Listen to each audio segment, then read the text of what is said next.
Hello, dear students. I am Samir Velankar and I welcome all of you to the topic of what do you mean by conflict equivalent schedule?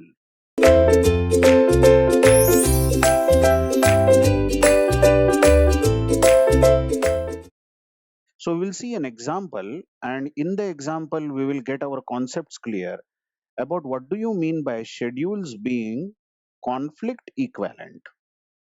Now, what do you see in this tabular form is that we have been given two transactions. Check that the two transactions that are given to us are T1 and T2. T1 and T2. And observe that T1 and T2 are running concurrently here, and this is schedule 1. This is one particular type of schedule that can occur when T1 and T2 are running concurrently. You can see that two lines of or two operations of T1 run, then T1 is preempted, then two lines of T2 run, then T2 is preempted, then T1, then T2. And finally, the entire schedule ends because both transactions finish. But this is one possibility, isn't it? Now, another schedule of the same transactions, T1 and T2, I repeat, the same transactions, T1 and T2, can occur like this.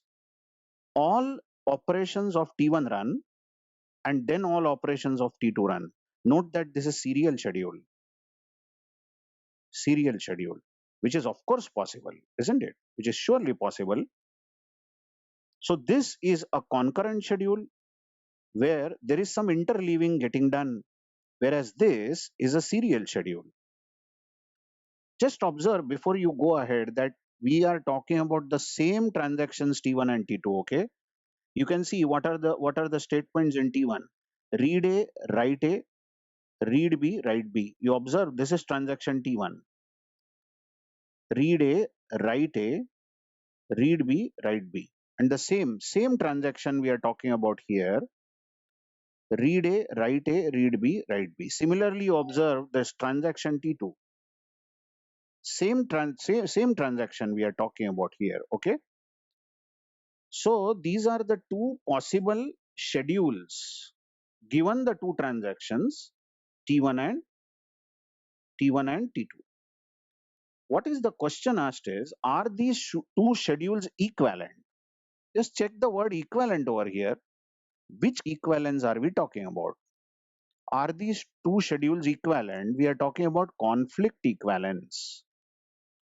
Now the two schedules S1 and S2 containing the same transactions T1 and T2 are said to be conflict equivalent if the conflicting operations in both the schedules occur in the same order or in the same direction. Let's see what I am talking about. Conflicting operations.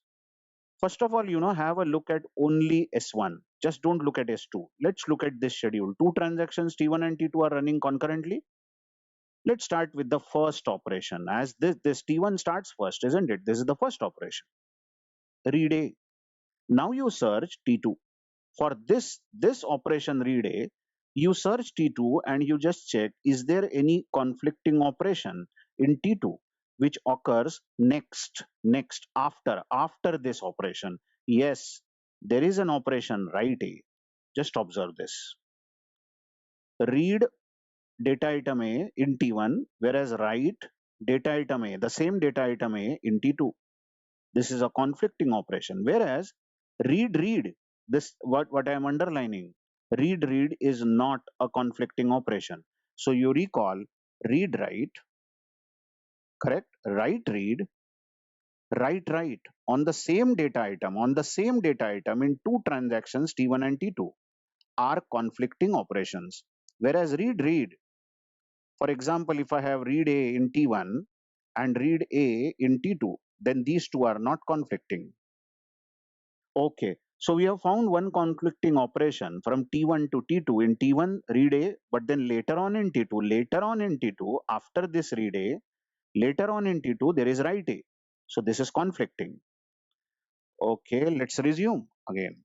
What are the conflicting operations in S1? Just check them. Read A, write A. Okay, Any other thing now with read A, stick to this statement and check the entire T2. After read A, write A, the next operations are read B and write B, but these are two different data items. So that's it. We have done with read A and we have found out the conflicting operation. Now go to the next line, next operation, write A. What is the conflicting operation? It is read A. Just check, this is write read operation on the same data item from T1 to T2 and write. Observe, this is on the same data item A. T1 is writing A and T2 is writing A. Okay, let's write down what have you got, the conflicting operations over here. T1, T2. I will write it in some other way. Read A is there in T1 and later on write A is there. Observe this. Read A, write A. This conflicting operation I am talking about. Then write A is there in T1 and read A is there. Isn't it so? And then write A and again write A in T2 is there. Okay, let's continue. I'll just erase a few things. Now let's come down to the next operation. Now the next operation is this one. We have finished with this write A. So with this read A, you search in T1 now. In T1, below this operation, in T1, is there any conflicting operation? No, you won't find any conflicting operation in the other transaction because the other transaction is now onwards busy working with other data item B, whereas this data item is A. So no problem, no conflicting operation. Similarly, the next operation here, write A, observe, has no conflict over here because later on T1 is working with B. Okay. So as far as this T2 is concerned, the first two lines here had no conflicting operation in T1. Okay, let's continue with T1 now. Read B. Yes, we have write B over here. Observe. I'll write it like this. In T1, there is read B, and later on in T2, there is write B. This is conflicting. And of course, with this write B here, the next operation, this read B is conflicting. Write read conflict, you know that.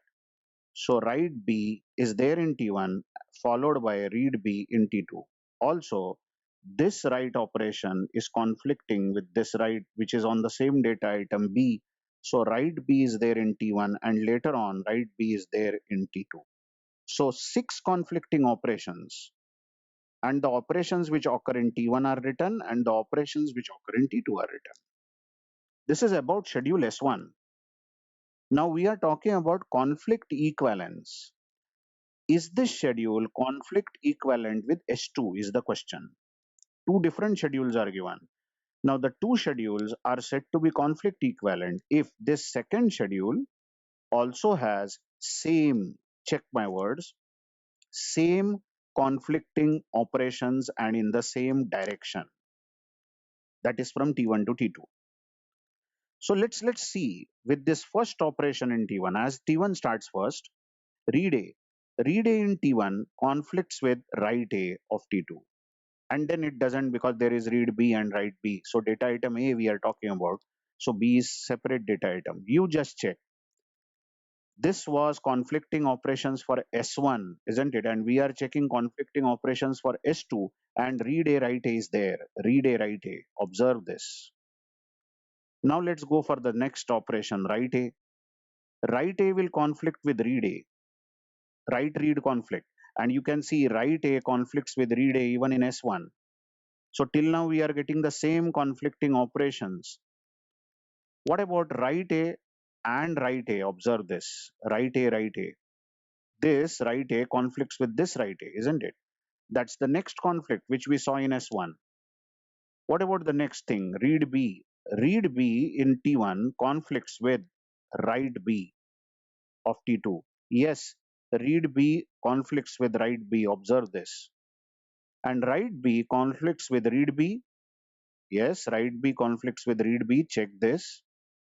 And write B also conflicts with write B. Yes, exactly. And then there are no more conflicting operations, you can see, because let me clean this. We have come to the end of T1. Observe, this is serial schedule. We have come to the end of T1 till now, and we have seen all the conflicts. And then what is left out is T2. But with this T2, there is no operation itself pending in T1, isn't it? So that's it.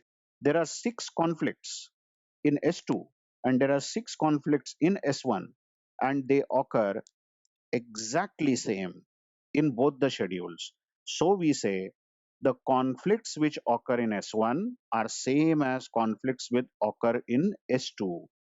Therefore, these two schedules are equivalent conflict wise. Conflict wise, they are equivalent. So they are called as conflict equivalent schedules. See this, the conflicting operations I have written over here. I have said that read A of T1 has conflict with write A of T2. Observe, this is for S1 schedule.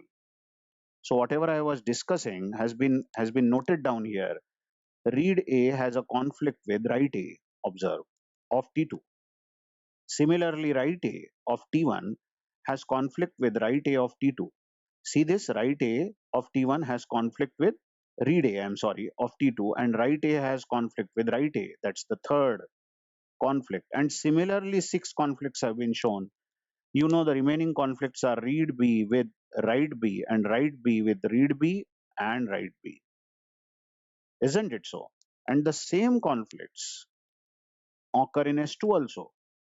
Well, when I have written the conflicts over here, when I have written it over here, I have said that this conflict also occurs here in S1, same as one of S1. Or when I have written this conflict, this is for schedule S2, remember, then I have written the same conflict occurs in 2 in the second conflicting operation of S1. And hence I have proved that all 6 conflicts which occur in S1 also occur in S2. Hence, the two schedules are definitely conflict equivalent, isn't it? These are conflict equivalent schedule. Now, a very, very important point I am telling you. Just check that this is the summary of this particular chapter or this particular video series. And you have to understand this very well. All of you agree, I'm sure, that the schedule S2 is serial schedule, isn't it? Yes, schedule S2 is a serial schedule. You know that. Because entire transaction T1 runs and then T2 runs. Okay? S2 is serial schedule. But S1 is not serial schedule. S1 is concurrent schedule. You can see that some operations of T1 run, then some operations of T2, and then back to T1, then back to T2. Correct? Now, what is the result we have got is that this S1 schedule, which is concurrent schedule, is conflict equivalent with S2. Okay? But S2 is serial schedule. Then in such situation, this schedule S1 is called conflict serializable schedule. This word is very important and it's going to have lot of meaning to our subject itself of transaction management as we proceed to learn more and more topics. What I said is that the schedule S2 is a serial schedule. Just check this point. S2 is a serial schedule and schedule S1 is conflict equivalent with serial schedule S2. See, S1 is equivalent to S2, isn't it? We are saying the S1 is concurrent and it is equivalent to S2, but S2 is serial schedule. Then we say S1 is called conflict serializable schedule. Okay. One more thing is that in this question, when I framed this question, I have given the schedule S1 in the tabular form. You can see how T1 runs a few operations, then T2, then T1, then T2. Similarly for S2 also I have given tabular form. But it's not always necessary that you will get this tabular form in the exam. In the exam, the two schedules might be given like this. Now you have to understand, see, S1 is a schedule. I'll better write it like this. S1 is a schedule. And this 1, observe, this index 1 and this index 2 indicates that definitely there are two transactions. And when you see this R1A, it means there is a read operation on data item A in transaction 1 because it is R1A. When you see this W1A, it means there is a write A operation in transaction T1 because it is W1A. When you see this R2A, it is read A operation in T2 because it is R2A. Similarly, W2A means WA operation in T2. Further, R1B, that means read A in T1. Then W1B, observe, W1B means WA in T1. Then R2B, which means read operation in T2. And finally, W2B means write operation in T2. So you can see that this concurrent schedule has been given in one line. So every time the paper setter won't give you a tabular form, you have to build the tabular form, or if you are comfortable, you can really spot out are there any conflicting operations in this line itself, in the statement. You can see that S1 and S2 are two schedules. Then this R1A surely conflicts with this W1A. You can see it easily, isn't it? And then this write A surely conflicts with this read A and this write A. But such representation on paper will be sometimes difficult. I prefer writing the two transactions in both schedule S1 and S2 and then finding out the conflicting operations. In the next video, we will see one more example of conflict equivalent schedule. I hope you have understood what do you mean by conflict equivalence, and very important word is conflict serializable schedule. We will repeat this in our upcoming video. Thank you very much.